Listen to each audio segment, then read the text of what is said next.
My name's Don Collier. I'm General Manager of New Zealand's largest Pacific Oyster company, Turtle Fisheries Limited. The species that we grow down here is Chrysostria gigas, otherwise known as Pacific oyster. Our oysters down here are grown in the best growing waters in the world, the freshest, the cleanest.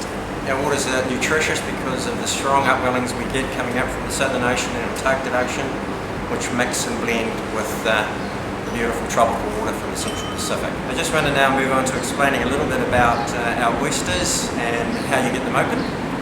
Just to explain a little bit, it's a bivalve, which means there are two shells, a cup to the bottom here, and a lid on top. Okay? And also, one thing you need to recognise about the oyster is that there's a pointy end, which is the hinge end, where the two are joined together, and there's the wide end. The other thing you need to know about the oyster when you come to open it is that there's an abductor muscle around halfway up the right hand side if you're orientating the oyster pointy towards you. With your left hand over the oyster, hence, tilt the oyster slightly upwards, look to insert your knife around 2/3 of the way up the oyster. Okay?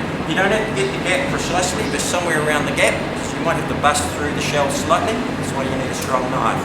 Okay, so we insert the knife into the gap, wiggle it, helps get it in there. Once you've got it in there, a little wiggle, and it'll loosen up the abductor, and then run the knife along the top edge of the top lid, the underside of the lid, cutting it so, and you'll open it, cut the abductor attachment to the bottom, so that when you go to eat the oyster, it comes straight out of the shell.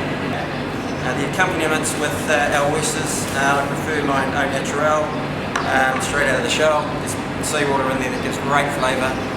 Other people like a little bit of balsamic or some shallots, a little bit of sprinkling of herbs, but my preference is just straight out of the shell.